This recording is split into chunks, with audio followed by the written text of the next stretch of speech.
Before we start building the Java class for our model for the BMI calculator app, I would like to give you a short introduction to one of the main ideas we would like you to understand for this course, namely object orientation. So Java is a programming language and it specifically follows a programming paradigm called object-oriented paradigm.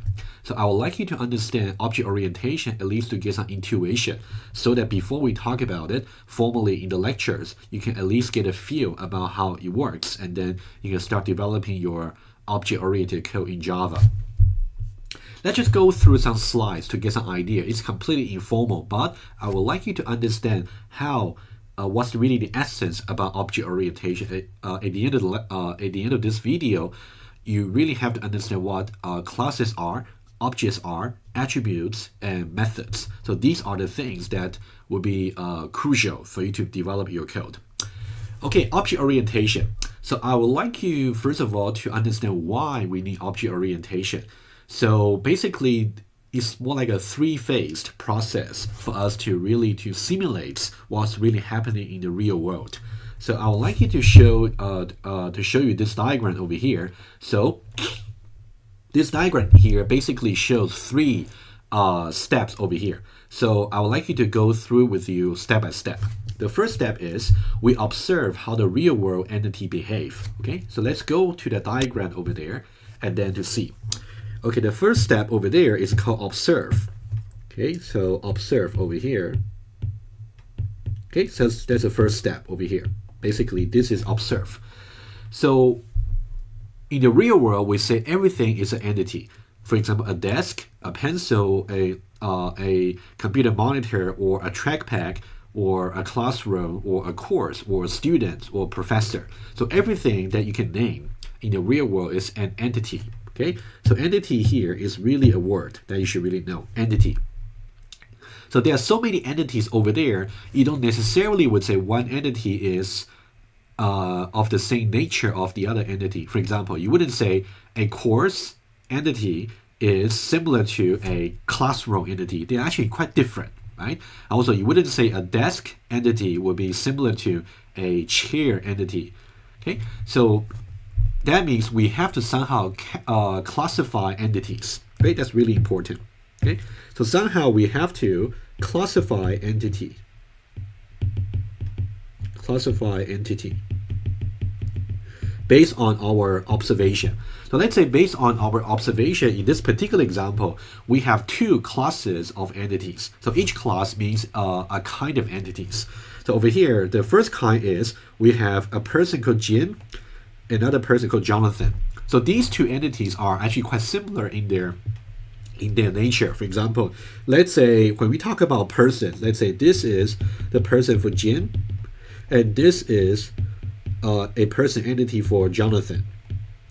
So think about what they might share in common. Let's say, so both of them have an attributes. Attribute is really about a characteristic that we can use to describe a particular entity. For each person, like a Jim and Jonathan, they have an attribute called age. And then they also have an attribute called weights. Also, they can have an attribute called heights.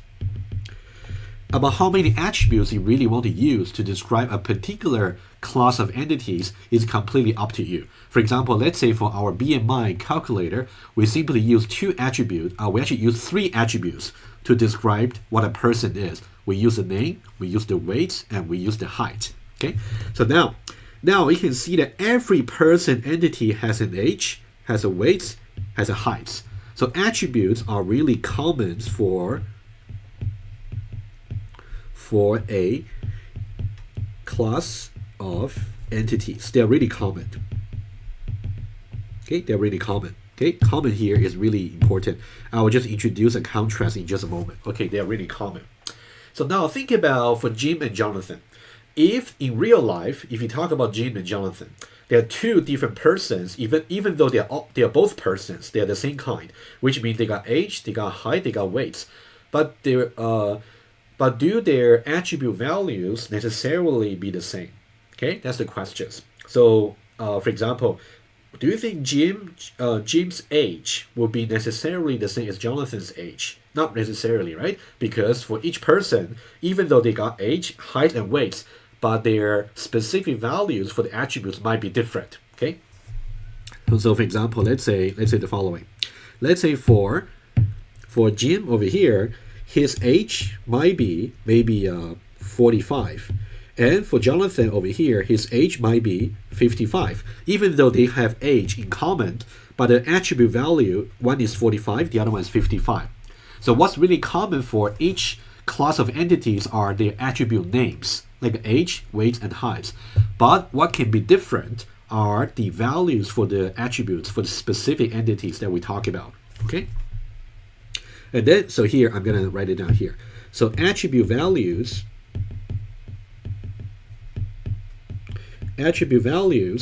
they are different. Usually different. Well, they might happen to be the same, but in general, they can be just different. Different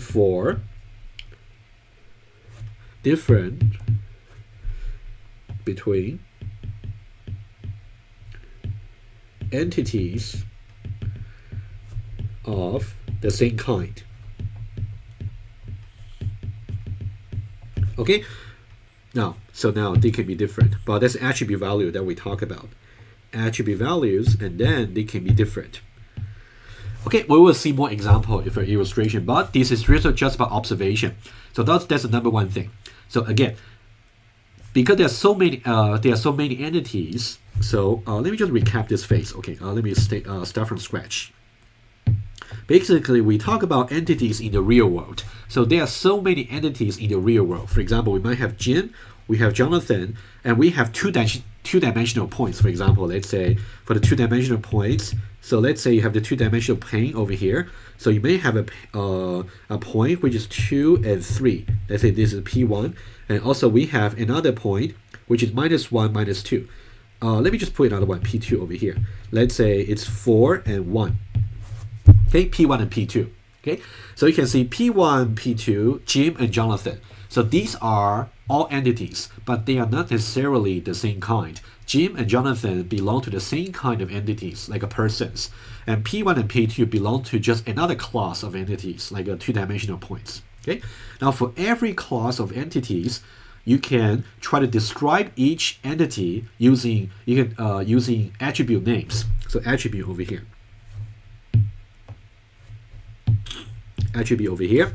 And the attribute names are actually common for all the entities. For example, Jim and Jonathan, because they are both persons, so both of them have age, weight, and heights. So age, weights, and heights. On the other hand, for each entity, they might have some entity-specific values for the attributes. For example, Jim's age may be 45, and Jonathan's age might be different, which can be 55. And Jim's weight may be different from Jonathan's weight, and Jim's height can be the same as Jonathan's height, but it may be different. Okay, so that's really the first stage. Observation is really important.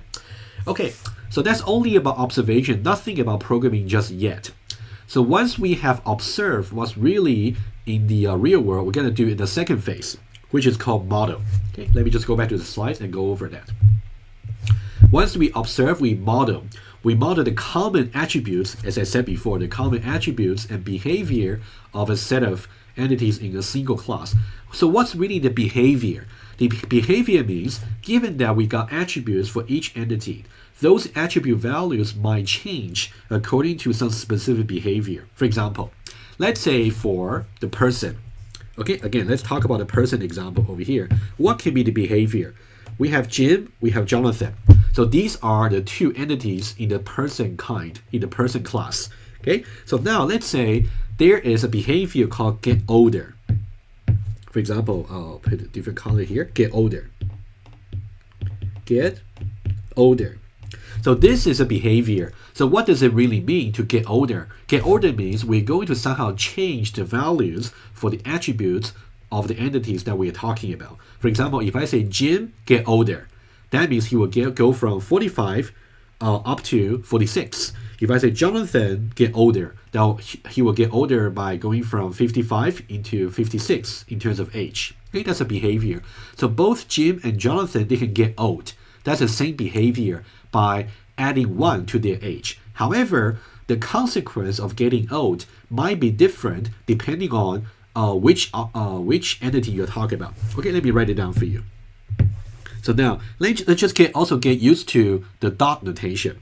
So now, how do I know Jim's age? So I can say Jim dot age.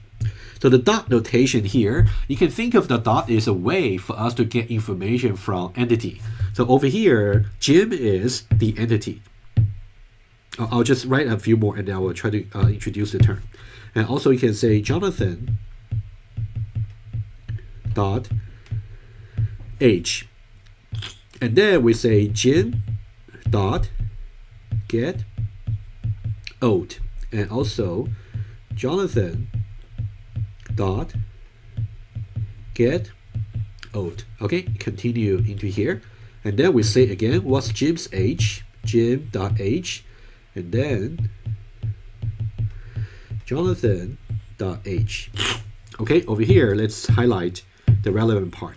We got Jim, we have Jonathan, Jim, Jonathan, Jim, and Jonathan. So before the dot, we just give some the so-called context entity. Okay, so the yellow part over here is called the context entity. So context is really the key here, context entity.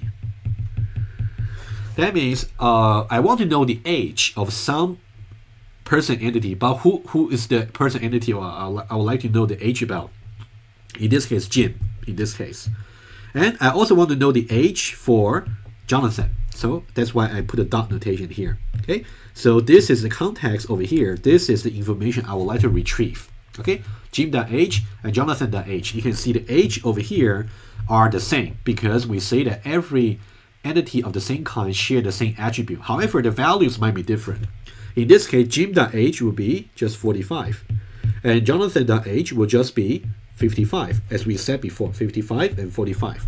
Now, let's say they get older. So all the person entities can get older, including Jim and Jonathan. When we say Jim.get older and Jonathan.get older, the way they get older will be the same, just adding 1 to their age. However, the consequence of getting older for each individual entity of a person kind might be different. For example, after Jim.get older, what would be Jim.age? In this case, that should be 46 because we talk about Jim specifically. We'll go from 45 to 46. And then the next one, we also try to see the age for Jonathan. Now, this time the context is Jonathan. So in that case, that would be 56 because Jonathan's age used to be 55 and now after getting old, which would be to increment his age by 1, so that will go from 55 to 56. Okay, that's kind of the behavior. Again, you should really understand attributes and behavior. Okay, and we still have the term attributes when we talk about Java programming, but when we talk about behavior in the context of Java programming, we talk about methods. Okay, you can think of behavior is more like a general term. However, in Java, we talk about methods. Okay, the way we define how the behavior should exhibit is by defining methods, which will be just a block of code to see how you can increment the age, for example, or increment the weight, or increment the heights. Okay, so that's the second phase. Okay, the third one is really why object orientation really shines. Okay, so now let's say you define Java classes, which we'll talk about how you can do it in the second one. Okay, we talk about different attributes and also define different methods. And now what does it really mean when we try to execute a program? When we say execute, that means we're going to pass our program in the Android Studio editor, and then we pass the program for the Android Studio execution or the computer just to execute our program. In that case, we say that as soon as the computer, so this one term I would like you to, two terms I would like you to understand very well. One is called compile time. And then the other one is called runtime. Okay, so what's the difference between these two? We'll refer to these terms very often. So runtime simply means when you are, it's actually it's really the time you spend on writing programs.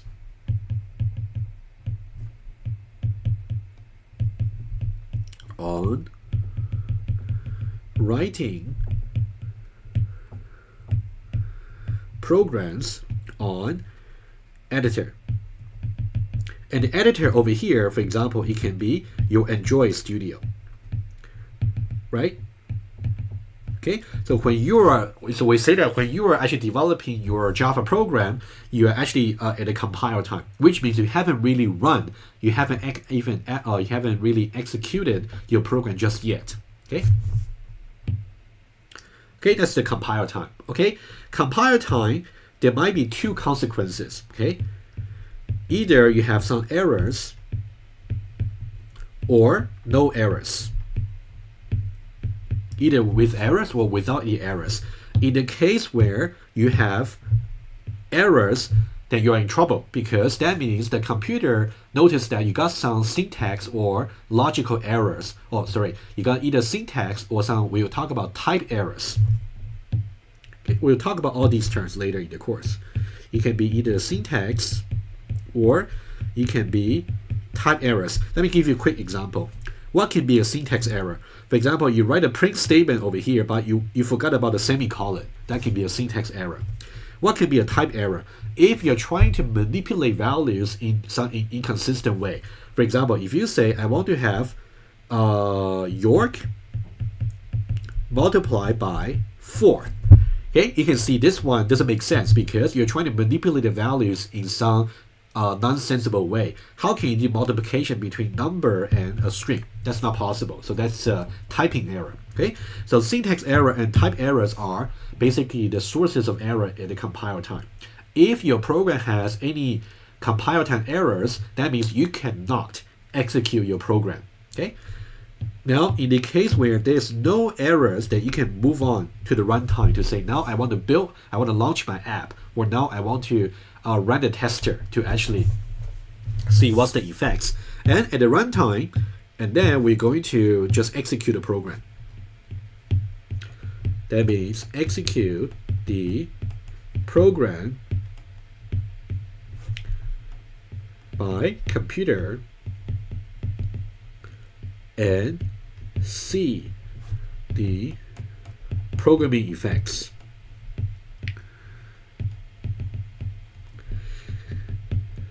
Okay, so again, it's really important for you to understand the difference between these two terms. One is called compile time, the other one is called runtime. Okay, compile time versus runtime. Okay, compile time is when you are in the program editor, which may or may not have errors. In the case where you don't have errors at the compile time, you can move on to the runtime by executing your app or by building your app and launching it, for example. Okay, so now let's go back to our slides, and then so now when we execute a program here, what really makes object orientation shine in the runtime is we're gonna see this kind of visualization a little bit later. So when you try to define, for example, the person class, and then you declare name, weight, and height as the attributes, when you try to execute this program at the runtime, somehow this particular class over here of entities will be instantiated, which means we're going to create instances or objects for this particular class. And each class over here, you can see that these, okay, let me just go back to the diagram here. Okay, over here, I just want to draw your attention to this one here. So now, for example, you can see that over here, this is what's happening at the runtime for Jim.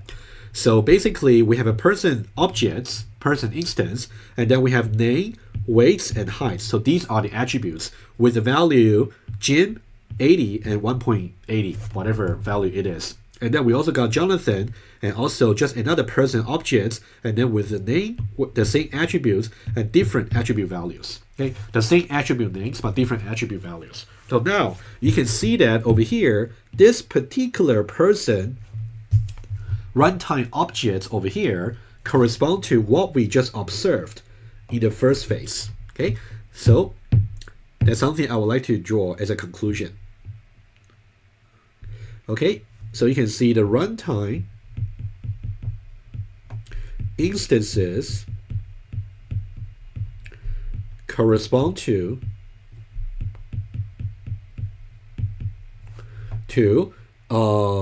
real-life entities.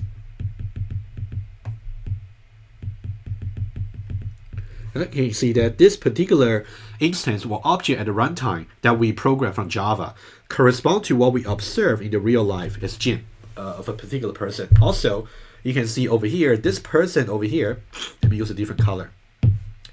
You can see over here, let's say this person objects for Jonathan over here correspond to this particular Jonathan object over here, right?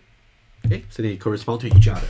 Okay, so that's really the conceptual intuition I would like you to acquire from this video. Maybe you wouldn't understand this video right away, but I would advise that you keep rewatching this video as we progress with the course. Hopefully, you will appreciate everything I say in this video. Okay, so now let's talk about object-oriented programming very quickly. Okay, in real life, we say we got lots of entities, and then however, not necessarily every entity is similar in their nature. For example, you wouldn't say a two-dimensional point at 2 and 3, the x-coordinate being 2 and y-coordinate being 3, is of a similar kind, is of the same kind as Jim, is a person, right? So that's why you got to classify them. Okay, so for example, you got persons, and you have cards, you got clients, you got different kinds. So every time if you want to model or you want to program a kind of entities, you use class in Java. That's why the term class in object orientation is really important. Class simply means one kind of entities. Okay, and the class can be instantiated or can be instantiated into different instances. For example, the person class can be instantiated into a Jim instance, or it can be instantiated to a Jonathan instance. You can instantiate to as many instances as you wish. And for entities, so entities, they for a particular kind of entities, they have attributes like a name, weights, and heights. And also they exhibit behavior. For example, for every person entity, they might gain weights, they might gain heights, they might get taller, they might get older. And also they might interact with each other. For example, two persons might marry each other, or one person might become the supervisor or mentor for another person, right? So they interact with each other. So now what's really our goal for this course by learning object-oriented programming? We want to solve the real-world problems, but because every time when we have any real-world problems, we can always observe entities. So once we observe the relevant entities, we can solve the problems programmatically we can classify all the entities we are interested. For example, in the case of the BMI calculator, the only kind of entity we are interested in will be persons. Okay, but maybe later on when you talk about an application for bank account, in that case you might have bank as one class of entities, you have account as a class of entities, you have also customer, and etc.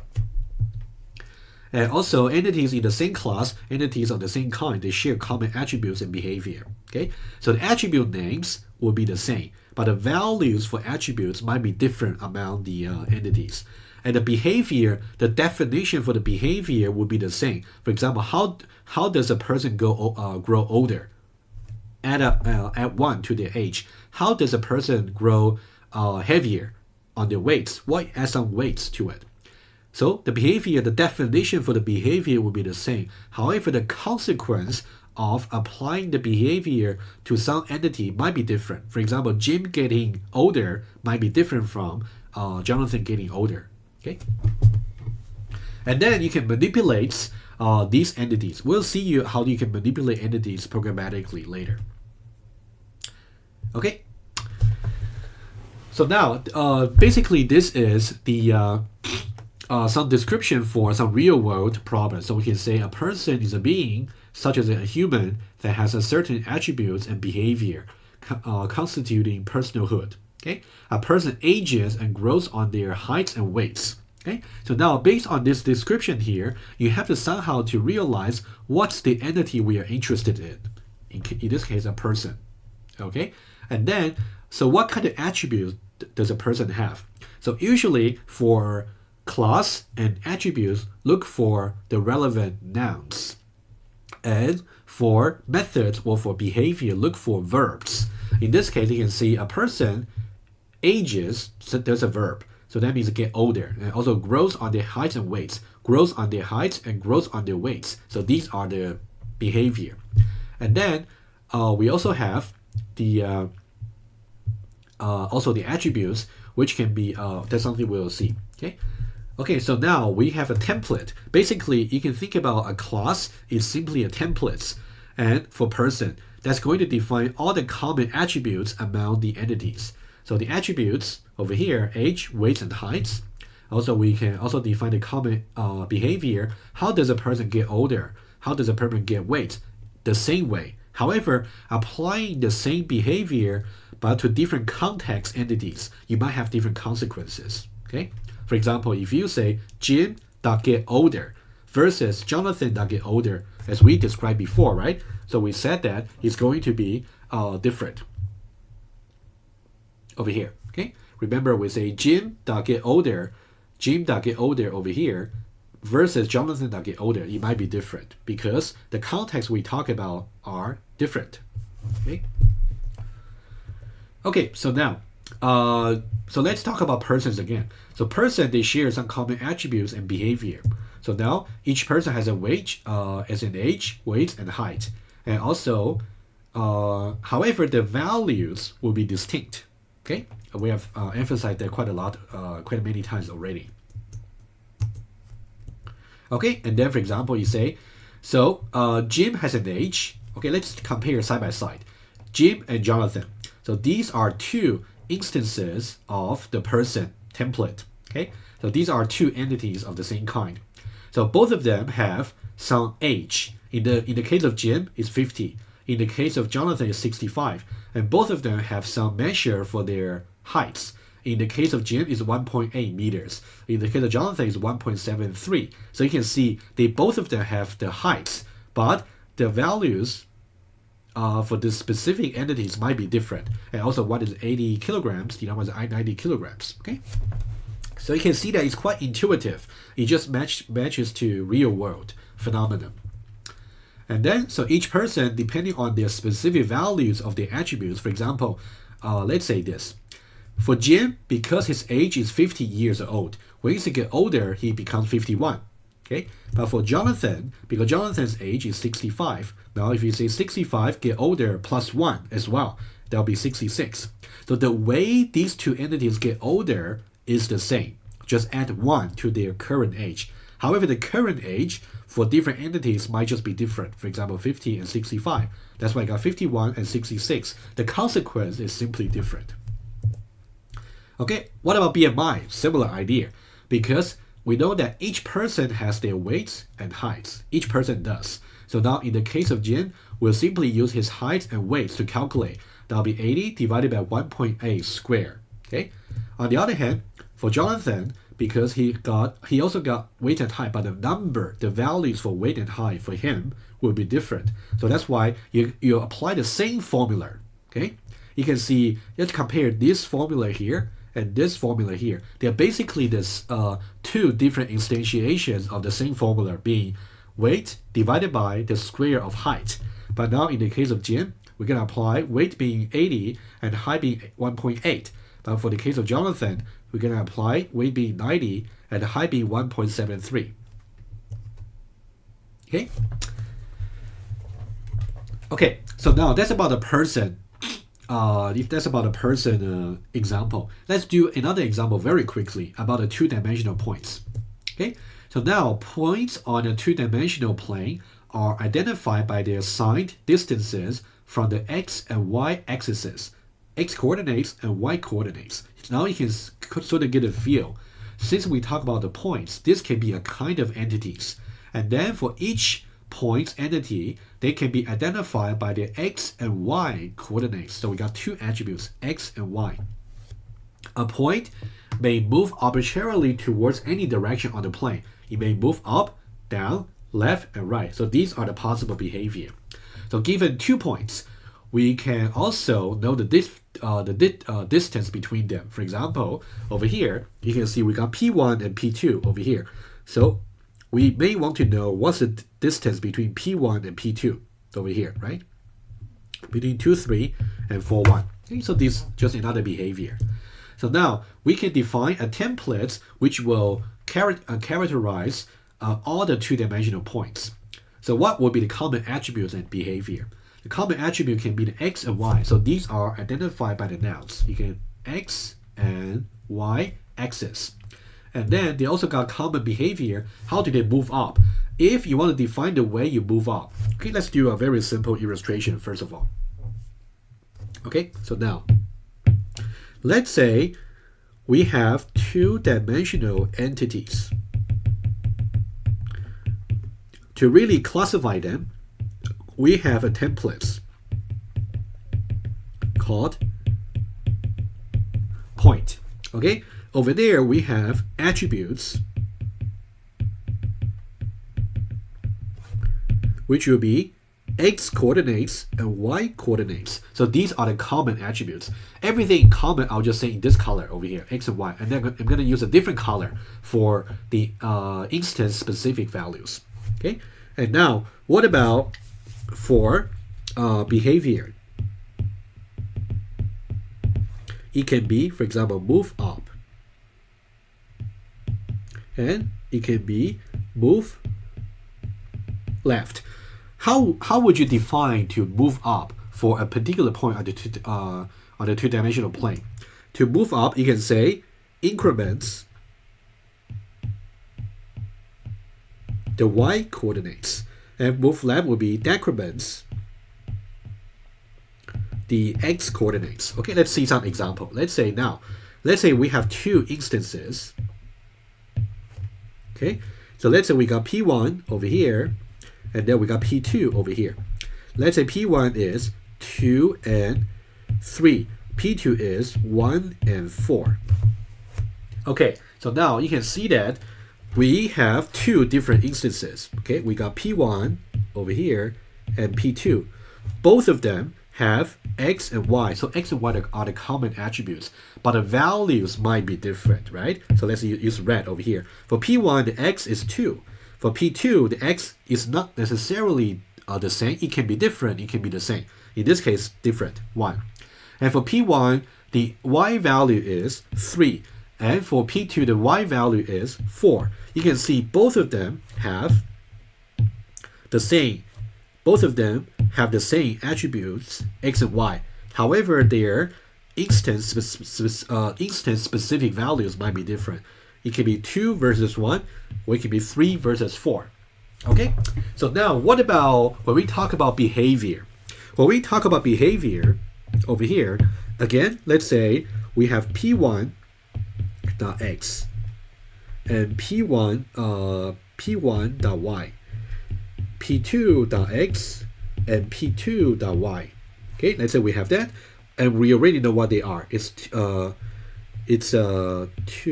3, 1, and 4. Okay, that's what we have. Let's say we begin with this. And then let's say we apply some behavior. When we say P1 dot move up, and then we do P2 dot move up. By the way, you can see over here, so these attributes, x, y, x, y, so these are common among all the points attributes, right? And on the other hand, the P1 over here and P2 over here, they are the context. So they really tells us which entity specifically we're going to look at. That means we may have entity-specific values. When we do P1 that move up and P2 that move up, so how is that going to change the story? I just put it back again. So let's say we got P1.x, P1.y, P2.x, and P2.y.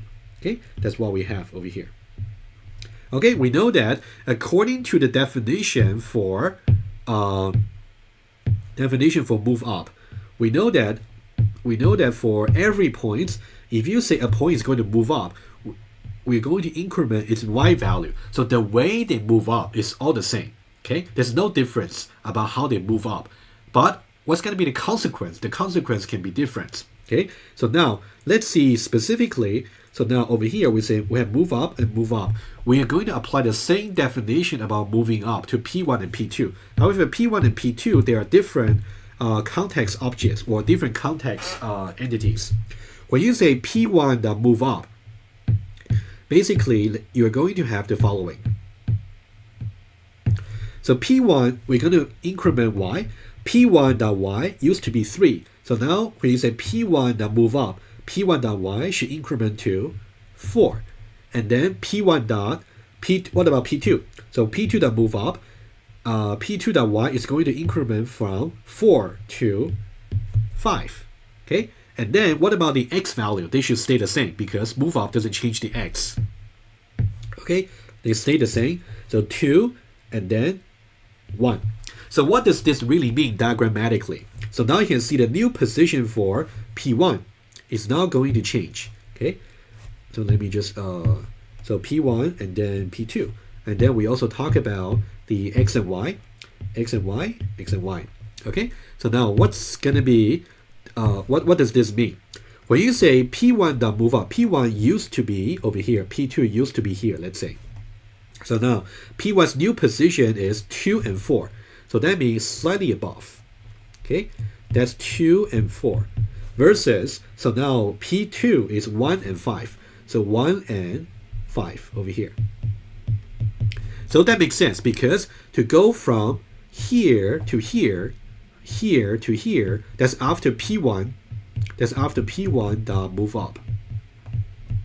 Okay? On the other hand, to go from here to here, so that means that's the consequence of P2 dot move up. So hopefully you have seen how things work. Even though we haven't done any programming, but I would like to explain to you in a way that will give you sufficient intuition about how things work. Okay, that's about attributes of behavior for two-dimensional points. Okay, so now we got attribute behavior. So now we got x and y coordinates for every point, and then the location might be different. Well, because different entities might be at different locations for the points.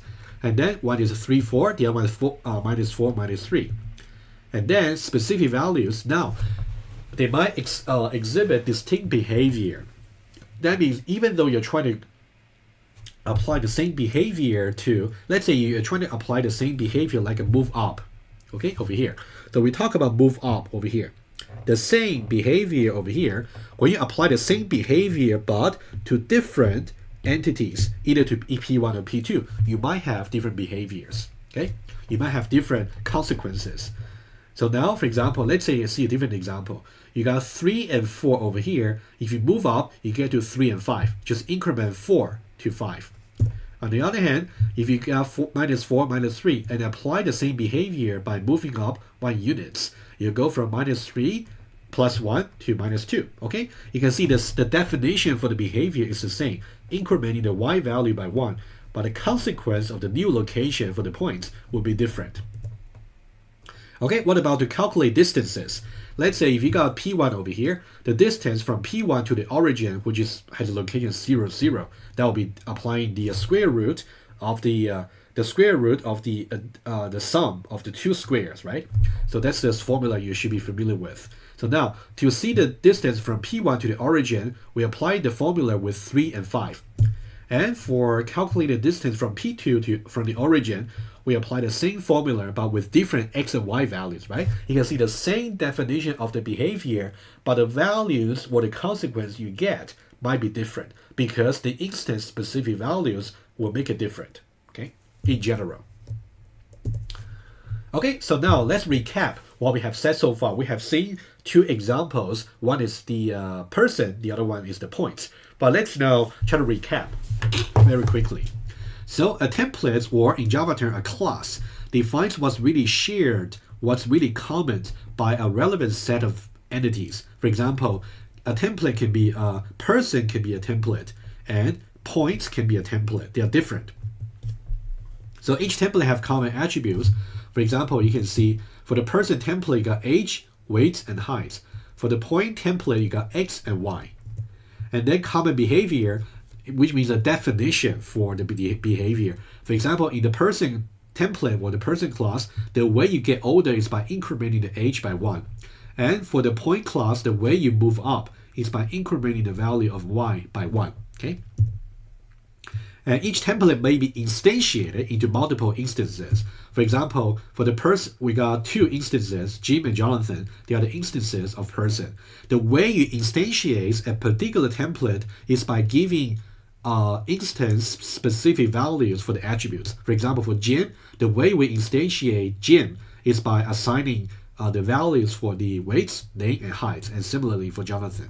And also for points, we also got P1 and P2 as instances. And each instance may have specific values for the attributes, right? So now the values for the attributes are really instance specific. Okay? So now, for example, for the person template, for the person kind, so Jim's attribute value for age is 50, and Jonathan's attribute value for age is 65. Both of them have age, but the age values for both persons are different.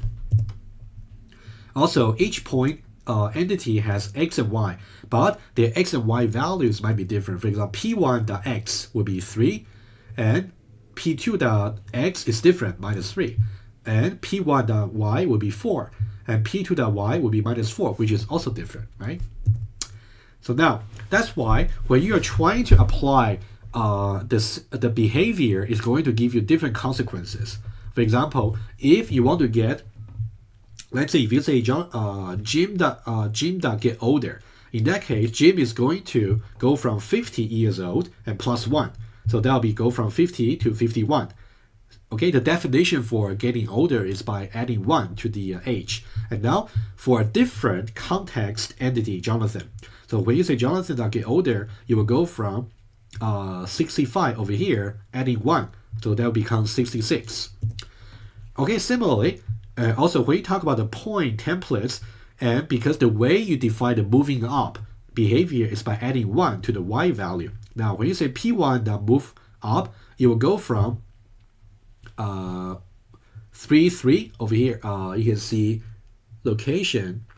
Okay, let's say it used to be 3 and 3, and then if you move up, you're going to add 1 to the 3. That'll be 3, 4. And then you can say P1 can P2. Actually, there's a typo here. That should be P2. You can also say P2 moving from -3, -4. Now the -4 is a different value for the y attributes. In that case, that we go from -4 plus 1. That'll be -3. Okay, you can see the definition for the behavior of moving up is the same, adding 1. But because the y value for each entity might be different, so the consequence can be different. Okay, so now finally I want to show you a very quick slides about, now given that we have gained some intuition about object orientation, we got attributes, we got behavior, we got methods, we got classes, entities, so these are the terms you want to review very carefully. So now, how do we translate all these into Java? Just a very quick review, preview, and then we'll talk about the details in later videos. So in Java, you use a class to define the templates, okay? And then you can also declare class over here, class, and then you can declare attributes, and also you can declare methods. Okay, for example, it's very easy. So you're going to say public class, the name of the class, and then the name of the attribute age, nationality, weights, and heights. And now you can also say what kind of value is the attribute. For example, for age, it's going to be an integer number, so you say int. For nationality, Canadian, British, Korean, it can be a string. And then for weight and height, they might have some fractional points. That's why you have double. Okay, it's for floating real numbers. Similarly, for the two-dimensional point, we just got another class called points. And then for x and y, usually you can have 2.4, comma 4.6, right, for the location. So that's why we have double. Okay, so now for each attribute, you must have the name and also the type. And then for the class, you also must have a name. Okay, so that's about this video, just to give you some intuition about why object orientation is so useful by using two examples, the two-dimensional points and the persons.